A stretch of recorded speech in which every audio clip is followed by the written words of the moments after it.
सलाम करण जूं सुन्नतूं ऐं आदाब।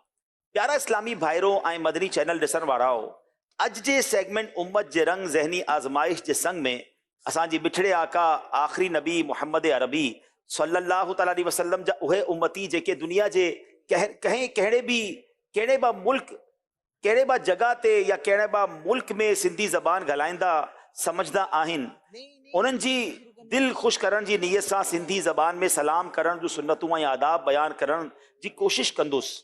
हिन जे विच में का ग़लती थी वञे त मुआफ़ कजो।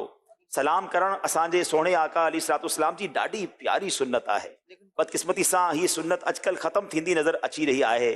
मुसलमान जॾहिं हिक ॿिए सां मिलंदा आहिनि त अस्सलामु अलैकुम सां शुरू करण बदिरां उहे अजीब लफ़्ज़नि सां शुरू कनि था। इहो सुन्नत जी ख़िलाफ़ आहे। निकिरण वक़्तु या वापसी वक़्तु ख़ुदा हाफ़िज़, अलविदा, बाय बाय वग़ैरह चवण बदिरां सलाम करणु घुरिजे। इन सिलसिले में सलाम जो कुछ सुन्नतूं ऐं आदाब जो ज़िक्र कजे थो। सलाम जा बहितरीन अल्फाज ही आहिनि अस्सलामु अलैकुम वरहमतुल्लाहि वबरकातुहू, यानी तव्हां ते सलामती हुजे ऐं तव्हां ते अल्लाह पाक जूं रहमतूं ऐं बरकतूं नाज़िल थियनि। सलाम कंदड़ खे बहितर जवाब ॾियणु घुरिजे। सलाम करण हज़रत सैयदना आदम अला नबीना अलैहिस्सलाम जी बि सुन्नत आहे। सलाम करण सां पाण में मुहब्बत पैदा थींदी आहे। हज़रत अबू हुरैरा रज़ी अल्लाह तआला खां रिवायत आहे, रसूलुल्लाह सल्लल्लाहु अलैहि वसल्लम जिन फरमायो, तव्हां जन्नत में न वेंदाओ जेसिताईं ईमान न आणियो, ऐं तव्हां मोमिन नथा थी सघो जेसिताईं हिक ॿिए सां मुहब्बत न करियो। छा मां तव्हांखे हिक अहिड़ी ॻाल्हि न ॿुधायां जिन्हनि ते तव्हां अमल करियो त हिक ॿिए सां प्यार करणु शुरू करियो। पाण में सलाम खे आम कयो।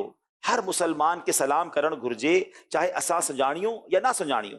हज़रत अब्दुल्लाह इब्न उमर बिन आस रज़ी अल्लाह तआला अन्हुमा खां रिवायत आहे, हिक शख़्स हुज़ूर अलैहिस्सलाम जिन खां पुछियो इस्लाम जी सभ खां सुठी शइ कहिड़ी आहे? पाण सगोरन सल्लल्लाहु अलैहि वसल्लम फरमायो त तव्हां मानी खारायो ऐं सभिनी खे सलाम कयो। तव्हां इन खे सुञाणियो था या न? मुमकिन हुजे त बस में सुवार थियो, कंहिं बि इस्पताल में वञिणो पए, कंहिं बि होटल मां दाख़िल थियो, जिते माण्हू फारिग वेठा हुजनि, जिते बि मुसलमान गॾु हुजनि, उन्हनि खे सलाम कंदा कयो। ही बि अल्फाज ज़बान ते तमामु हल्का आहिनि, पर इन्हनि जा फ़ाइदा बेशुमार आहिनि। अल्लाह ताला सां सभिनी खे अमल करण ऐं ॿियण खे सिखारण जी तौफ़ीक़ अता फ़रमाए। आमीन बिजाहि नबी अमीन।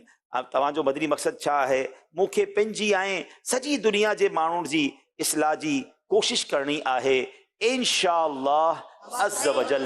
सल्लू अलल हबीब सल्लल्लाहु सिंधी तआला सोशल मीडिया अला पेज खे मुहम्मद। लाइक कयो, फॉलो कयो ऐं शेयर कयो।